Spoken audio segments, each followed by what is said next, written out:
ماشاء اللہ لا حول ولا قوة الا باللہ العلی العظیم حسبنا اللہ ونعم الوکیل نعم المولا ونعم النصیر اعوذ باللہ من الشیطان اللعین الرجیم بسم اللہ الرحمن الرحیم الحمد للہ رب العالمین الصلاة والسلام علی سیدنا ونبینا وطبیب قلوبنا وشفیع ذنوبنا وبالقاسم محمد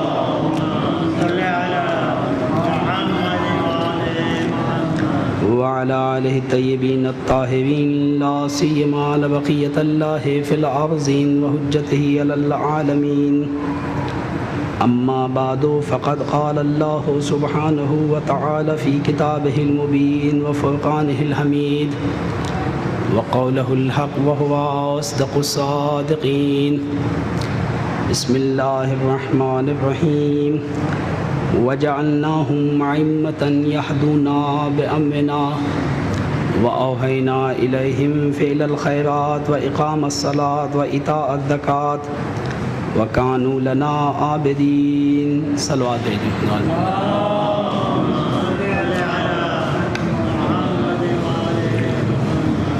آ جائیں آگے آگے آ جائیں اتنی دور دور بیٹھے یہاں پہ آ جائیں اس کو ہٹا دیں کوئی ضروری ہے کہ اسے ہٹا دیں کوئی ضرورت نہیں ہے اسے ہٹا دیں سورہ انبیاء میں ارشاد رب العزت ہو رہا ہے وَجَعَلْنَاهُمْ أَئِمَّةً يَهْدُونَ بِأَمْرِنَا ہم نے کچھ لوگوں کو امام بنایا یہدون بِأَمْرِنَا اور ان اماموں کی پہلی صفت یہ ہے کہ یہدون بِأَمْرِنَا وہ ہمارے امر سے ہدایت کرتے ہیں وَأَوْحَيْنَا إِلَيْهِمْ فِعْلَ الْخَيْرَاتِ وَإِقَامَ الصَّلَاةِ وَإِيتَاءَ الزَّكَاةِ وَكَانُوا لَنَا عَابِدِينَ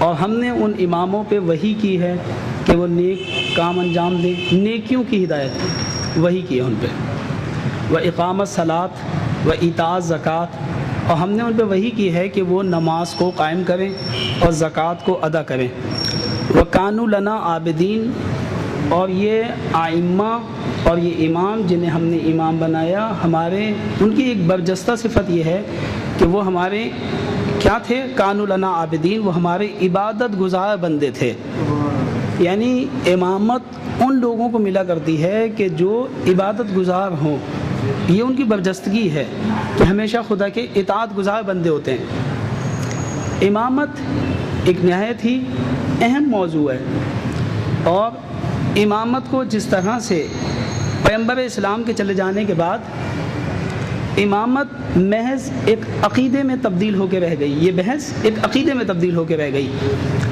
حالانکہ امامت محض ایک عقیدہ نہیں ہے بلکہ جب پیغمبر اسلام گئے تو اس موضوع میں تحریف کر دی گئی اور یہ کہا گیا کہ امامت ایک عقیدہ ہے یعنی اگر آپ یہ یقین رکھتے ہوں کہ پیغمبر اسلام کے چلے جانے کے بعد مثلا مولا علی علیہ السلام امام ہیں تو بس یہ کافی ہے اور ایک امامت کا سلسلہ ہے اور اس پہ دل سے یقین رکھیں اور بس کافی ہے حالانکہ ایسا نہیں ہے یعنی جس طرح سے کوئی عقیدہ تحویل دیا گیا اسی طرح سے تحویل لیا گیا کیونکہ اسے بعنوان عقیدے کے دیا گیا لوگوں کو تو بعنوان عقیدے ہی کی تحویل لیا گیا حالانکہ امامت محض ایک عقیدہ نہیں ہے بلکہ امامت پورا ایک سسٹم ہے خداوند عالم کا ایک نظام ہے جو اس نے کائنات کو عطا کیا ہے کہ جس نظام کے تحت وہ اپنی زندگی گزاریں جسے ہم نظام امامت بھی کہتے ہیں نظام ولایت دیکھیں امامت اسی لیے آپ دیکھیں امامت کی اہمیت اتنی ہے کہ پیغمبر اسلام فرماتے ہیں مم ماتا ولم یعرف امام زمانہ ماتا میتۃ جاہلیہ اگر کوئی شخص اپنے وقت کے امام کو نہ پہچانتا ہو اس کی معرفت نہ رکھتا ہو تو اس کی موت جہالت کی موت ہے اسی طرح سے آپ دیکھیں فرمایا یوم ندعو کل اناس بامامہم ہم ہر شخص کو اس کے امام کے ساتھ بلائیں گے یعنی امام مت کا جو سلسلہ ہے اور امام کا ہونا ایک نہایت ہی اہم موضوع ہے تو پیغمبر اسلام کے چلے جانے کے بعد اسے عقیدے میں تبدیل کر دیا گیا حالانکہ یہ ایک عقیدہ نہیں ہے. جس طرح سے بہت ساری تحریفات دوسری چیزوں میں واقع ہوئی، جیسے میں نے عرض کیا تھا کہیں کہ لفظ شیعہ میں تحریف کر دی گئی، لفظ شیعہ میں تحریف کر دی گئی پیغمبر اسلام کے چلے جانے کے بعد. اور شیعوں میں یہ تحریف کی گئی کہ شیعہ ایک فرقہ ہے اہل سنت کے مقابلے پہ. جیسے اسلام کے کئی فرقے ہیں، ان میں سے ایک فرقہ کیا ہے؟ شیعوں کا فرقہ ہے، ایک شیعہ فرقہ ہے. حالانکہ شیعہ فرقہ نہیں ہے، بلکہ شیعہ اسلام کے عنوان کا نام ہے، اسلام کے ٹائٹل کا نام ہے شیعہ. یعنی جب سے اسلام ہے اس وقت سے شیعہ موجود ہیں. لیکن جو لوگ شیعوں کو فرقہ سمجھتے ہیں تو پھر وہ ان بحثوں میں پڑ جاتے ہیں کہ اس کی ابتدا کب سے ہوئی، یہ کہاں سے چلا، کس جگہ سے چلا، اس کا مرکز کیا تھا. کیونکہ تحریف جو کر دی گئی شیعوں کے اندر کہ شیعہ ایک فرقہ ہے، حالانکہ شیعہ فرقہ نہیں ہے، شیعہ اسلام کے عنوان کا نام ہے. یعنی جب سے اسلام ہے اس وقت سے شیعہ موجود ہے. اسی لیے جناب ابراہیم علیہ السلام کے لیے فرمایا وَإِنَّ مِن شِيَّتِهِ لَإِبْرَاهِيمَ، یعنی حضرت نوح علیہ السلام کی ایک فضیلت، ایک عظیم الشان فضیلت یہ ہے کہ جناب ابراہیم آپ کے شیعوں میں سے تھے. اس کا مطلب یہ ہے کہ خود انبیاء بھی شیعہ رہے ہیں اپنے سے ما سبق انبیاء کے. تو سلسلہ تشیع جو ہے وہ آج کا نہیں ہے یا پیغمبر اسلام کے چلے جانے کے بعد نہیں ہے، بلکہ جب سے اسلام ہے اس وقت سے شیعہ موجود ہیں. تو شیعہ میں تحریف کر دی گئی. اسی طرح سے نظام امامت میں بھی، نظام ولایت میں تحریف کر دی گئی اور اسے ایک عقیدے کے طور پہ پیش کیا گیا. حالانکہ ایسا نہیں ہے کہ محض یہ ایک عقیدہ ہو، بلکہ ہمارے پاس ایسے بہت ساری دلائل موجود ہیں جس سے یہ سمجھ میں آتا ہے کہ نظام امامت، نظام ولایت ایک کیا ہے، نظام ہے پورا، نہ کہ ایک عقیدہ. جیسے کہ جناب زہرا نے فرمایا ولایتنا نظام للملہ، ہماری ولایت نظام ہے ملتوں کے لیے، وہ امان للفرقہ، اور فرقہ واریت سے امان ہے. یعنی اگر دہشت گردی سے بچنا چاہتے ہو، اگر امن چاہتے ہو تو ہماری ولایت کے پرچم تحت آ جاؤ. جب تک ہماری ولایت جہاں پہ قائم نہیں ہوگی وہاں دہشت گردی بھی ہوں گی، وہاں بم دھماکے بھی ہوں گے، وہاں دوسرے مسائل حتماً ہوں گے. تو خداوند عالم نے جو نظام کائنات کی حیات کے لیے پیش کیا، جو ان کے کمال کے لیے پیش کیا، وہ نظام نظام ولایت ہے، وہ نظام نظام امامت ہے. اب آپ دیکھیں جس طرح سے امامت قائم ہے دو ستون کے اوپر، امامت قائم ہے دو ستون کے اوپر، کیونکہ امامت نظام کا نام ہے، پورے سسٹم کا نام ہے. یعنی نظام یعنی کیا؟ یعنی ایک ٹائم ٹیبل، یعنی جس کے تحت آپ کو اپنی زندگی گزارنی پڑے گی. جب تک آپ اپنی زندگی کو اس کے مطابق نہیں گزاریں گے تو آپ کو یہ نہیں کہا جا سکتا کہ آپ نظام امامت کے تحت ہیں. مثال کے طور پہ اگر کوئی شخص پاکستان کا نام، اگر ہم جمہوریہ اسلامی پاکستان رکھ دیں اور اس میں جمہوریت کے قوانین کی رعایت نہ ہو تو نام تو ہو سکتا ہے لیکن اسے کوئی جمہوری نہیں کہہ سکتے، کیونکہ جمہوریت کو تو کوئی حق ہی حاصل نہیں ہے. جمہوریت نہ کسی کو بناتے ہیں، نہ جمہور کسی کو اتارتے ہیں، نہ جمہوریت کی سنی جاتی ہے، نہ عوام کی سنی جاتی ہے. عوام کو جتنے بھی مسائل ہوں حکومت اس پہ توجہ نہیں دیتی. تو اس کا مطلب یہ ہے کہ یہ ملک نام رکھنے سے جمہوریت نہیں آ جاتی. بالکل اسی طرح سے نظام امامت، جب تک کوئی انسان اپنے اوپر اس نظام امامت کو لاگو نہ کرے، اس پہ عمل نہ کرے، تو ہم اسے امامی نہیں کہہ سکتے. امامی اس وقت، کوئی بھی انسان اس وقت امامی ہوگا، اس وقت شیعہ ہوگا جب نظام امامت اس کی زندگی میں رائج ہو. جب تک امامت کا نظام اس کی زندگی میں نہ ہو، کیا مطلب نظام امامت اس کی زندگی میں رائج ہو، نظام امامت کے تحت زندگی گزارنی چاہیے. کیونکہ جیسے کہ مولا علی علیہ السلام فرماتے ہیں کہ میری ولایت،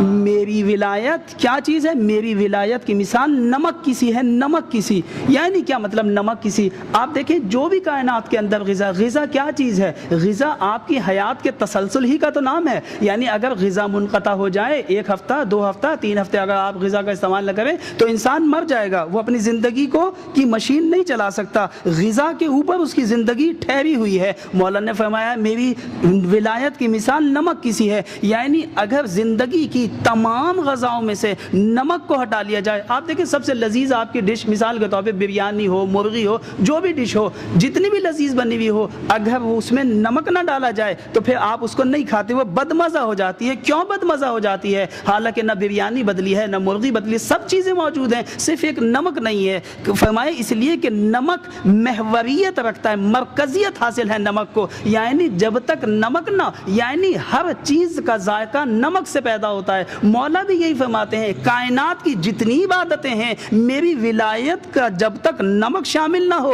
اس وقت تک عبادتوں میں مزہ نہیں آتا. نہ نماز میں روح ہوتی ہے، نہ روزے میں روح ہے، نہ حج میں روح ہے، نہ زکوٰۃ میں روح ہے. یعنی ساری عبادتیں تو ہو سکتی ہیں لیکن ان میں کوئی مزہ نہیں پایا جا سکتا، یعنی روح نہیں ہوتی ان میں.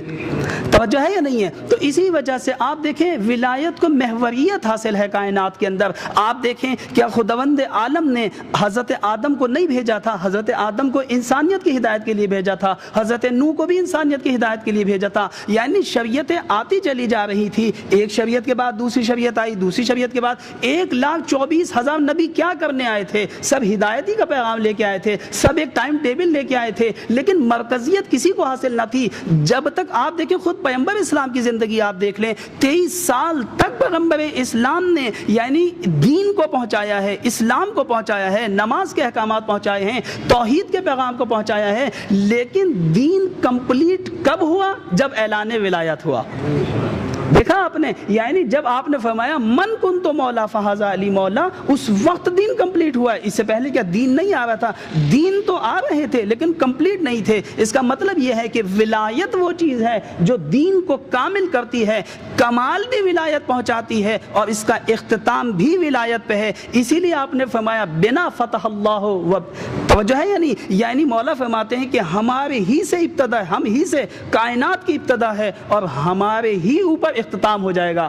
آپ نے دیکھا لے یظہرہ علی الدین کلہ ولو کرہ المشرکون، یعنی جب ولایت کمپلیٹ ہوئی کب؟ جب مولا کی ولایت کا اعلان ہوا اور جب امام زمانہ غیبت سے پردے کو ہٹا دیں گے اس وقت دین غالب آ جائے گا. یعنی کمال بھی ولایت پہ ہے اور غلبہ بھی ولایت ہی پہ حاصل ہے. اس کا مطلب یہ ہے کہ جو چیز محوریت ہے وہ کیا چیز ہے؟ وہ ولایت ہے، وہ امامت ہے. یعنی اس نظام کو ہمیں اپنے اوپر لاگو کرنا پڑے گا. محض دل میں اگر انسان عقیدہ رکھے تو اس کا کوئی فائدہ نہیں ہوگا جب تک کہ اس نظام کو لاگو نہ کیا جائے. آپ دیکھیں نظام امامت اور ولایت. اب میں امامت کی بات کروں تو کیونکہ ولایت امامت میں سے ہے، امامت 2 ستون پہ قائم ہے، ایک کا نام ہے ولایت اور دوسرے کا نام ہے ہدایت. یعنی امام کے لیے ضروری یہ ہے کہ وہ ولی بھی ہو اور وہ ہادی بھی ہو. کیوں؟ اس لیے کہ امامت 2 ستون پہ قائم ہے، ایک ستون کا نام ہے ولایت اور دوسرے ستون کا نام ہے ہدایت. یعنی امام وہ ہوگا جو ولی بھی ہو اور ہادی بھی ہو. وہ شخص امام نہیں بن سکتا جو ولی ہو مگر ہادی نہ ہو یا ہادی ہو ولی نہ ہو. ضرورت اس بات کی ہے کہ امام وہ ہو جو ولی بھی ہو اور ہادی بھی ہو. ایک صلوات بھیج دیں محمد.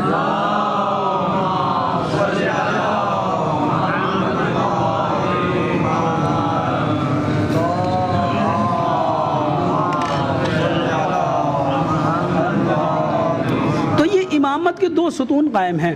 اب آپ دیکھیں کیونکہ پیغمبر اسلام کے چلے جانے کے بعد امامت کا سلسلہ شروع ہوا، پیغمبر اسلام کے چلے جانے کے بعد سلسلہ امامت شروع ہوا اور امامت میں ایک تحریف، عظیم الشان تحریف کی گئی امامت کے اندر. کیوں؟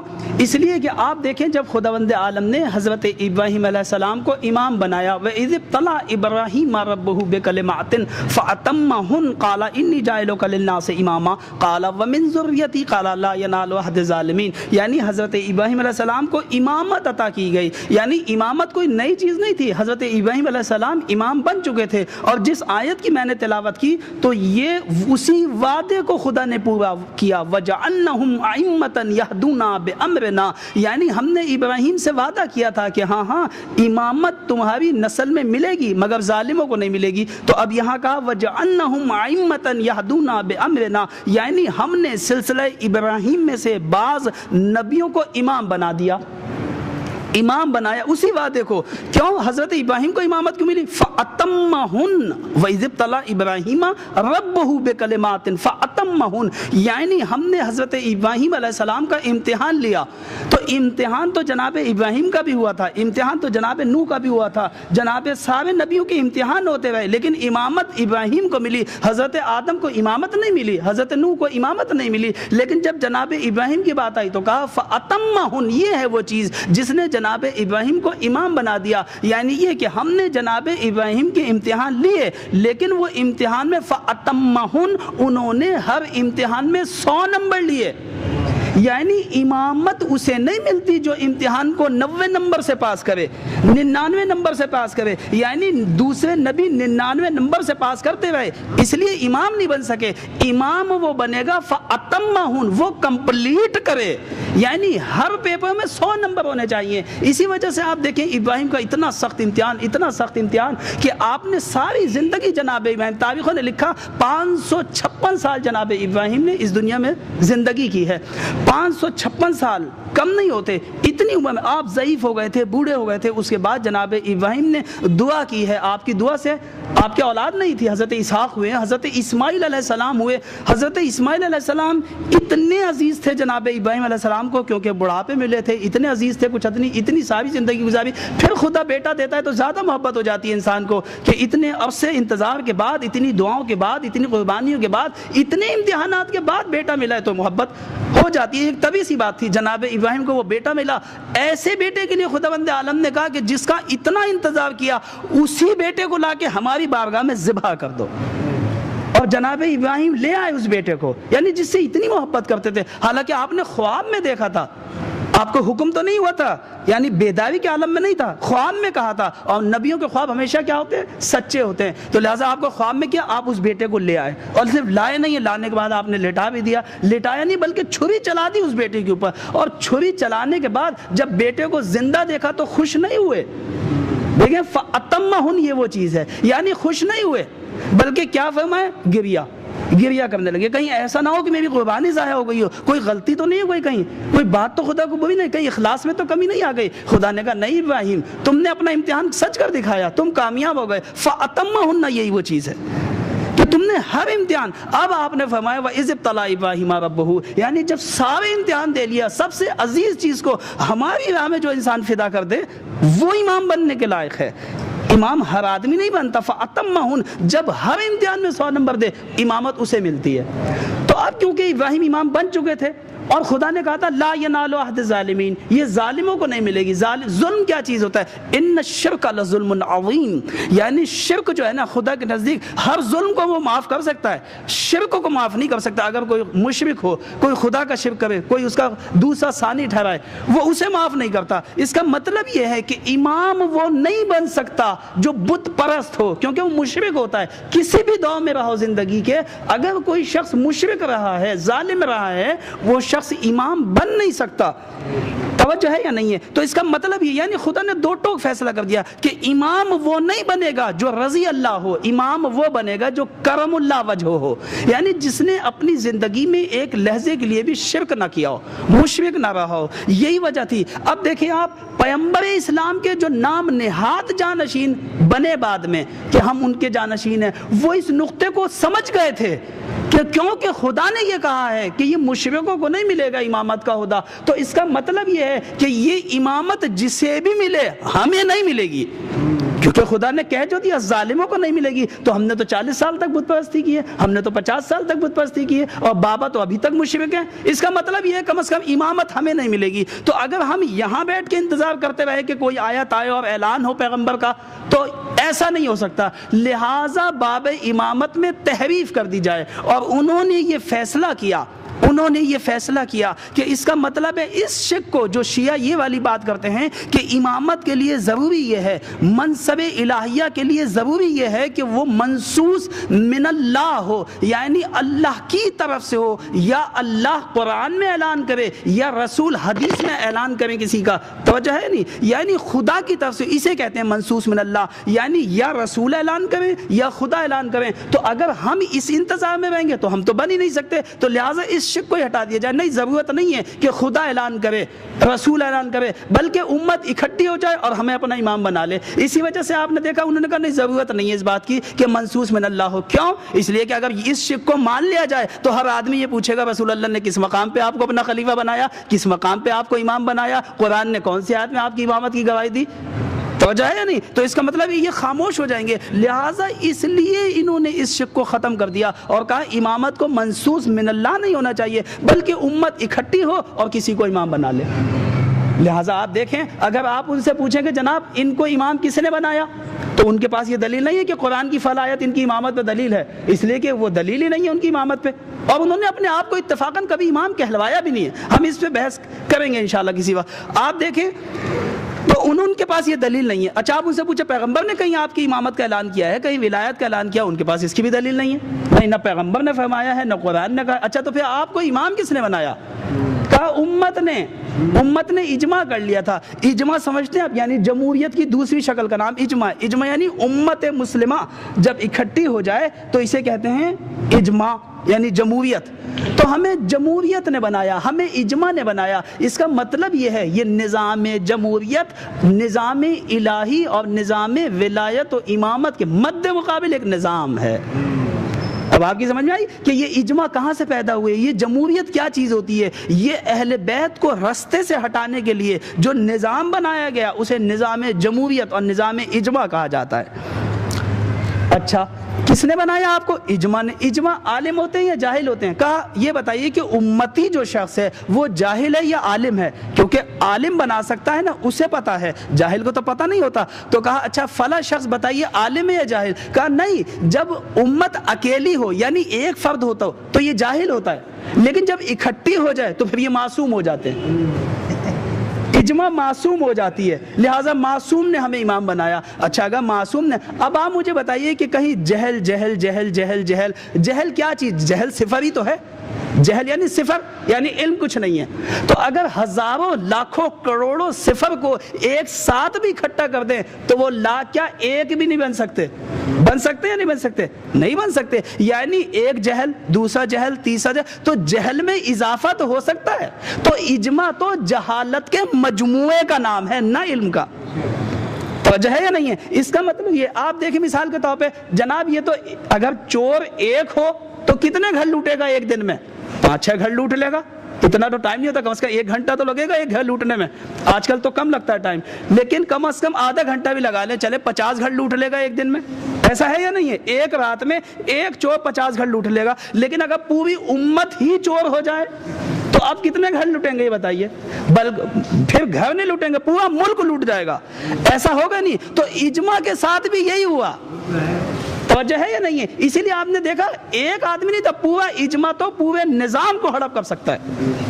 تو یہ والی بات سمجھ میں نہیں آتی کہ یہ کیسے ممکن ہے کہ چور چور چور چور یعنی سارے چوروں کو اکٹھا کیا جائے تو آپ کہیں گے یہ سب معصوم ہو گئے۔ نہیں، معصوم نہیں ہو سکتے۔ چور چور ہو کے تو ڈاکو تو بن سکتے ہیں سب، یعنی چوری میں اضافہ ہو سکتا ہے، کمی نہیں ہو سکتی۔ جہل میں اضافہ ہو سکتا ہے، کمی نہیں ہو سکتی۔ یہ کیا نظام ہے آپ کے پاس؟ یہ کون سی عقل میں آتا ہے کہ صفر صفر کو ملا کے آپ یہ سب معصوم ہو گئے، سب جوہلا کو ملا کے آپ کہیں یہ سب عالم ہو گئے؟ یہ نہیں ہو سکتا۔ اچھا چلیں یہ بھی ہم نے قبول کر لیا کہ آپ کو اجماع سب معصوم ہو گئے۔ اچھا آپ یہ بتائیے اجماع کہتے کسے؟ کہا اجماع کہتے ہیں امت اسلامیہ کے تجمع کو، یعنی جب ساری امت اکٹھی ہو جائے۔ اچھا ٹھیک ہے، آپ یہ بتائیے مجھے کہ آپ کو کون سی اجماع میں چنا گیا تھا؟ کون سے اجماع نے چنا تھا آپ کو؟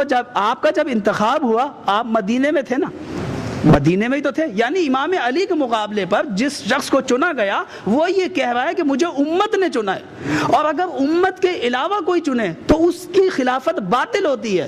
صرف اجماع کو یہ حق حاصل ہے کہ وہ انتخاب کرے، خدا کو تو حق ہی نہیں ہے، یعنی خدا سے حق چھین لیا، رسول سے حق چھین لیا، امت کو وہ حق دے دیا۔ اچھا اب آپ مجھے یہ بتائیے کہ اگر آپ سب مل کے مجھے صدر پاکستان انتخاب کر لیں، میں صدر پاکستان ہو جاؤں گا؟ ہو ہی نہیں سکتا۔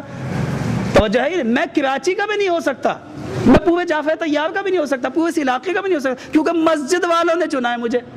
تو مسجد والے چن کو کسی کو پورے علاقے کا تو صدر نہیں بنا سکتے۔ اچھا اہل کراچی اگر کسی کو بنا لے صدر تو وہ پاکستان کا صدر ہو سکتا ہے؟ پاکستان کا صدر آپ کہہ سکتے ہیں کہ جناب پاکستان کی ملت نے انتخاب کر لیا لہٰذا یہ صدر ہیں پاکستان کے؟ نہیں ہو سکتے۔ کیوں؟ اس لیے کہ انہیں کراچی والوں نے چنا ہے۔ ضرورت اس بات کی ہے کہ صوبہ سندھ والے بھی چنے، پنجاب والے بھی چنے، سرحد والے بھی چنے، بلوچستان والے بھی چنے، تب جا کر کوئی شخص صدر مملکت پاکستان بنے گا جب چاروں صوبے چنے۔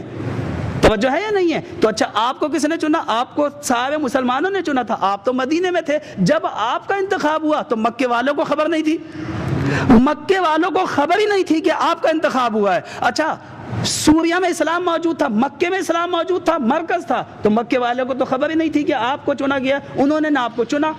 شام میں اسلام پہنچ چکا تھا، دوسری جگہوں پہ اسلام پہنچ چکا تھا، افریقہ میں اسلام پہنچ چکا تھا، وہاں کے مسلمانوں کو پتہ ہی نہیں تھا کہ آپ کا انتخاب ہوا ہے اور آپ بعنوان مسلمان کے ہیں۔ روم میں بعض مسلمان تھے، انہیں بھی پتہ نہیں تھا کہ آپ مسلمان کے خلیفہ وارث بن گئے پیغمبر اسلام کے، تو انہوں نے تو آپ کو نہیں چنا۔ حتیٰ کہ مدینے میں اہل بیت علیہم السلام موجود تھے، انہوں نے آپ کو خلیفہ نہیں بنایا۔ بنی ہاشم جناب زہرا کے گھر میں موجود تھے، حضرت علی نے تو آخری وقت تک آپ کی بیعت نہیں کی، بنی ہاشم نے آخری وقت تک آپ کی بیعت نہیں کی۔ تو اس کا مطلب یہ ہے کہ آپ کا اجماع بھی جھوٹا ہے۔ ایک خاص گروہ نے دہشت گردی اور میں یوں کہوں کہ بندوق کی نوک پہ آپ کو خلیفہ بنا دیا، اور آپ کہیں گے پوری امت اسلامیہ نے مجھے خلیفہ بنا دیا۔ توجہ نہیں، یعنی پوری مارشل لا لگ گئی ایک دم، اور پھر کہیں گے ہم جمہوری لوگوں کے اجماع کے ہم امام بنے۔ تو اجماع نے نہیں بنایا، اصل میں آپ کی خلافت باطل ہے۔ تو پہلے کی کس اجماع نے آپ کو بنایا؟ تو اجماع کے لحاظ سے اچھا چھوڑیں آپ اس بات کو، آپ یہ بتائیے جب دوسرے کو بنایا گیا تو دوسرے کو کس اجماع نے چنا تھا؟ دوسرے کو تو کسی اجماع نے نہیں چنا۔ اچھا آپ کو تو اجماع نے چنا تھا، انہیں کس نے چنا؟ انہیں آپ نے نومینیٹ کیا، آپ نے منتخب کیا، تو یا تو ان کی خلافت باطل ہے یا آپ کی خلافت باطل ہے۔ اچھا پھر تیسرے کو کس نے منتخب کیا؟ تیسرا جو تھا وہ نومینیٹ ہوا، یعنی اس کو نہیں بنایا کسی نے، دوسرے نے اسے نہیں بنایا خلیفہ، نہ اجماع نے اسے چنا، ایک شورا تھی اس نے انہیں بنایا۔ تو یا تو تیسرے کی باطل ہے یا دوسرے کی باطل ہے یا پہلے کی باطل ہے، توجہ ہے نہیں؟ اور قرآن کی روح سے تو تینوں کی باطل ہے، کیونکہ کسی نے بھی انہیں خدا نے، کیونکہ ضرورت اس بات کی ہے کہ امامت کا اعلان خدا کی طرف سے ہونا چاہیے۔ وَجَعَلْنَاهُمْ أَئِمَّةً يَهْدُونَ بِأَمْرِنَا، ہم نے انہیں امام بنایا، تو لہٰذا ضرورت اس بات کی ہے کہ خدا امام بنا۔ تو کیونکہ انہیں معلوم تھا لہٰذا انہوں نے امامت میں تحریف کر دی اور کہا کہ نہیں، امامت کے لیے ضروری نہیں ہے کہ وہ منصوص من اللہ ہو۔ اچھا اب آپ دیکھیں امامت کے لیے، بس مختصر کیا میں نے وہاں، امامت کے لیے ضرورت اس بات کی ہے کہ امامت دو ستونوں پہ قائم ہوتی ہے، ایک کا نام ہے ولایت اور ایک کا نام ہے ہدایت۔ یہ امام کے دو ستون ہیں، توجہ ہے، امامت کے یہ دو ستون ہیں، ایک کا نام ہے ولایت اور ایک کا نام ہے ہدایت۔ تو امام وہ ہوگا جو ولی بھی ہو اور ہادی بھی ہو۔ تو اب انہوں نے یہ دیکھ لیا کہ ولایت نام ہے حکومت کا، تو ہم تو قبضہ کر کے آئے ہیں، تو اگر امامت کو اسی حالت میں باقی رکھیں کہ امامت بھی ہو، ولایت بھی ہو اور ہدایت بھی ہو، تو ہمیں تو اپنی دنیا کے مسائل کا نہیں پتہ چل جائے کہ پوری امت کے مسائل کا جواب کیسے دیں گے۔ اسی وجہ سے آپ جگہ جگہ دیکھیں، جب بھی کوئی بات ہوئی نا، ہمیشہ یہ کہا کہ اگر علی نہ ہوتے تو میں ہلاک ہو جاتا، اگر علی نہ ہوتے میں ہلاک، 70 دفعہ تو ان کی کتابوں میں۔ تو اس کا مطلب یہ ہے کہ آپ کو کسی نے، آپ تو ہادی بن ہی نہیں سکتے۔ امامت کے لیے ضرورت اس بات کی ہے کہ ہادی بھی ہو اور ولی بھی ہو، تو نہ آپ ولی ہیں اور نہ آپ ہادی ہیں، ہادی تو بن ہی نہیں سکتے، کیونکہ ہادی ہو تم امت کے مسائل کا جواب دے، آپ کو تو اپنے ہی مسائل نہیں پتہ، آپ امت کے مسائل کا جواب کیا دیں گے؟ لہٰذا انہوں نے امامت میں تحریف کر دی اور یہ کہا کہ نہیں، ہم امام نہیں ہیں۔ اسی لیے آپ دیکھیں، کیونکہ امامت دو ستونوں پہ قائم تھی، اسی لیے آپ دیکھیں کیا فرمایا ہم امام نہیں ہیں، اس لیے کہ امامت کے لیے ضروری ہے کہ ہادی ہو، تو آپ تو ہادی نہیں ہیں، آپ تو خود ہی کہہ رہے ہیں کہ میں ہلاک ہو جاتا اگر یہ نہ ہوتے، انہوں نے مجھے بچایا۔ تو آپ دیکھیں اسی وجہ سے نہ پہلے نے اپنے آپ کو امام کہلوایا، نہ دوسرے نے کہلوایا، نہ تیسرے نے کہلوایا، اور وہ امام ہے بھی نہیں۔ آپ نے کہیں پڑھا ہے کہ پہلے امام، دوسرے امام، تیسرے امام؟ آپ نے خلیفہ ہی پڑھا ہوگا، امام کبھی نہیں پڑھا ہوگا، حاکم ہی پڑھا ہوگا کہ حاکم وقت، امام کبھی نہیں پڑھا ہوگا۔ کیوں؟ اس لیے کہ امامت کے لیے شرط دو چیزوں کی ہے۔ تو لہٰذا انہوں نے اس میں تحریف کر دی اور یہ کہا کہ امام نہیں ہے، ہم خلیفہ بنے ہیں، لہٰذا انہوں نے حکومت پہ قبضہ کر لیا۔ حکومت، ولایت حکومت ہی کو کہتے ہیں۔ اسی وجہ سے جب انہوں نے ولایت پہ قبضہ کیا، حکومت پہ قبضہ کر لیا اور ہدایت کو ہٹا دیا، تو اب آپ دیکھیں صرف ولایت رہ گئی۔ ولایت یعنی حکومت، یعنی سرپرستی، امت مسلمہ کی سرپرستی۔ اب آپ دیکھیں پیغمبر اسلام کیونکہ اس بات کو جانتے تھے، بس آخری بات کیونکہ بارش بھی ہو رہی ہے، آخری بات دیکھیں، پیغمبر اسلام اس بات کو جانتے تھے کہ یہ قبضہ کہاں کریں گے، یہ امامت پہ قبضہ نہیں کریں گے، یہ ہدایت پہ قبضہ نہیں کریں گے، یہ تو اس کا اعلان کریں گے کہ ہم امام بھی نہیں ہیں، ہم ہادی بھی نہیں ہیں، یہ قبضہ کریں گے ولایت کے اوپر، حکومت کے اوپر۔ تو پیغمبر نے جب اعلان غدیر کیا نا، تو امام کا لفظ نہیں لائے پیغمبر اسلام۔ آپ دیکھیں، آپ نے خلیفہ نہیں کہا، آپ نے ہادی نہیں کہا، آپ نے فرمایا من کنت مولا فہذا علی مولا، جس کا میں مولا ہوں اس کے علی مولا ہیں۔ کیوں؟ یعنی پیغمبر بتانا یہ چاہتے تھے کہ دیکھو کوئی ضروری نہیں ہے جو شخص بھی ولایت پہ قبضہ کر لے وہ غاصب ہے، میں جس کا مولا ہوں، یعنی جس کا حاکم ہوں اس کے علی حاکم ہے. یہاں لفظ ولایت سے استفادہ کیا. آپ نے فرمایا جس کا میں حاکم ہوں اس کے علی حاکم ہے، یعنی میرے بعد اگر کوئی حکومت پہ قبضہ کر لے تو اس کی حکومت باطل ہے. یعنی فقط اور فقط علی علیہ السلام کی جو حکومت ہے وہی حکومت شرعی ہے. وآخر دعوانا ان الحمدللہ رب العالمین. اللہم صل بار الہ ہماری اس خلیل سی عبادت کو اپنی بارگاہ میں درجہ قبولیت عطا فرما. بار الہ جہاں کہیں بھی شیان حیدر کرار ہے ان کی جان مال عزت و آبرو کی حفاظت فرما. جو لوگ حج و زیارت کے متمنی ہیں ان کی تمناؤں کو بڑھ لا. بار الہ اس مجمع پہ اپنی رحمتیں نازل فرما.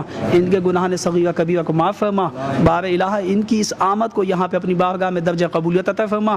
بار الہ ان کے مرحومین پہ رحمتیں نازل فرما.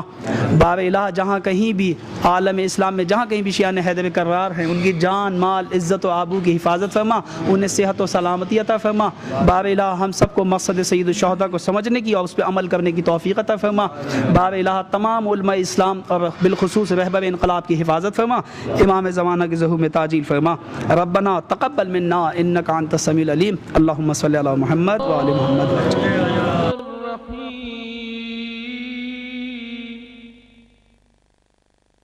اللهم كن وليك الحجة ابن الحسن صلواتك عليه وعلى آبائه في هذه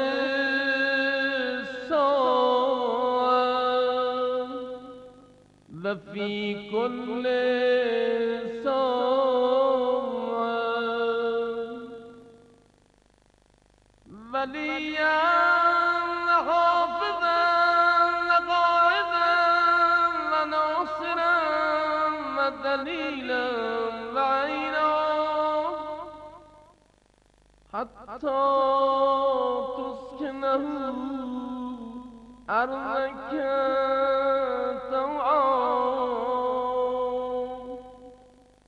وتمتعه فيها طويلا.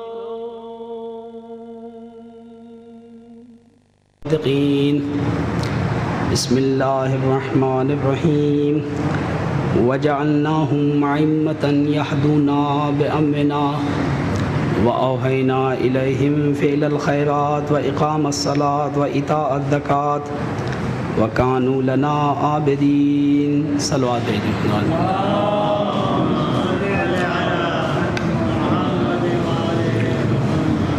آ جائیں آگے آگے آ جائیں.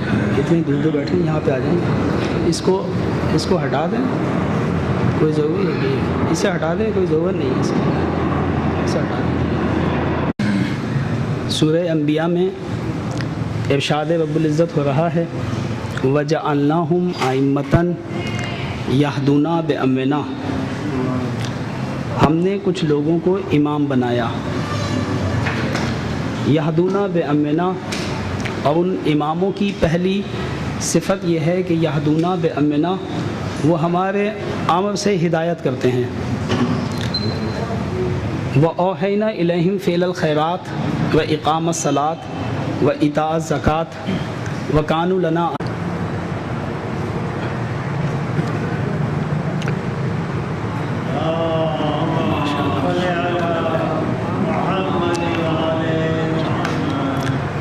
ماشاء اللہ لا حول ولا قوة الا باللہ العلی العظیم.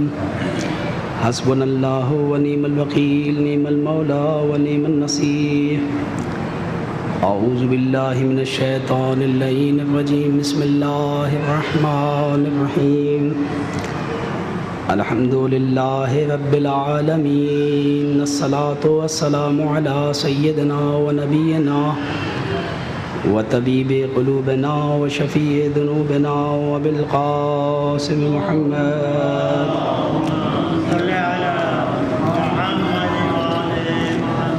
وعلى آلہ الطیبین الطاہرین لا سیما بقیۃ اللہ فی الارضین وحجتہ علی العالمین. اما بعد فقد قال اللہ سبحانہ وتعالی فی کتابہ المبین وفرقانہ الحمید وقولہ الحق وہو اصدق الصادقین۔ اور ہم نے ان اماموں پہ وحی کی ہے کہ وہ نیک کام انجام دیں، نیکیوں کی ہدایت وحی کی ہے ان پہ، واقامت صلاۃ و ایتاء زکوٰۃ، اور ہم نے ان پہ وحی کی ہے کہ وہ نماز کو قائم کریں اور زکوٰۃ کو ادا کریں، وکانوا لنا عابدین، اور یہ آئمہ اور یہ امام جنہیں ہم نے امام بنایا، ہمارے ان کی ایک برجستہ صفت یہ ہے کہ وہ ہمارے کیا تھے؟ کانوا لنا عابدین، وہ ہمارے عبادت گزار بندے تھے۔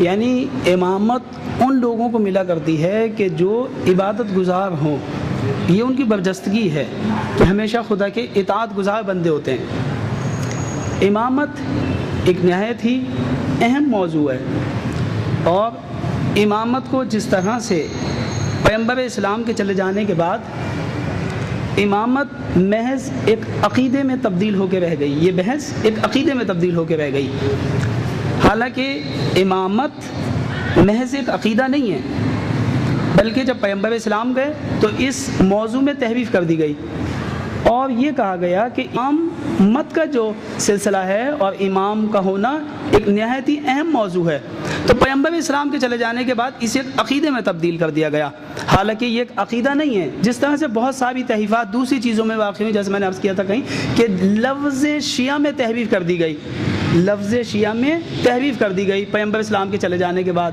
اور شیعوں میں یہ تحریف کی گئی کہ شیعہ ایک فرقہ ہے اہل سنت کے مقابلے پہ، جیسے اسلام کے کئی فرقے ہیں، ان میں سے ایک فرقہ کیا ہے؟ شیعوں کا فرقہ ہے، ایک شیعہ فرقہ ہے، حالانکہ شیعہ فرقہ نہیں ہے، بلکہ شیعہ اسلام کے عنوان کا نام ہے، اسلام کے ٹائٹل کا نام ہے شیعہ، یعنی جب سے اسلام ہے اس وقت سے شیعہ موجود ہیں۔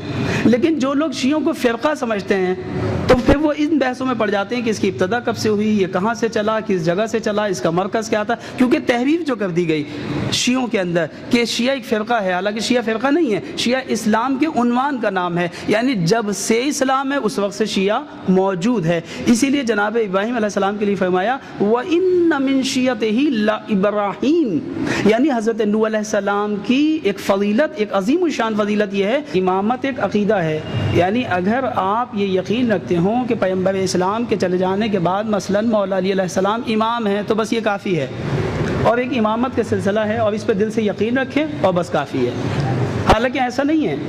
یعنی جس طرح سے کوئی عقیدہ تحویل دیا گیا اسی طرح سے تحویل لیا گیا، کیونکہ اسے بعنوان عقیدے کے دیا گیا لوگوں کو، تو بعنوان عقیدے ہی کی تحویل لیا گیا، حالانکہ امامت محض ایک عقیدہ نہیں ہے، بلکہ امامت پورا ایک سسٹم ہے خداوند عالم کا، ایک نظام ہے جو اس نے کائنات کو عطا کیا ہے کہ جس کے تحت، جس نظام کے تحت وہ اپنی زندگی گزاریں، جسے ہم نظام امامت بھی کہتے ہیں، نظام ولایت۔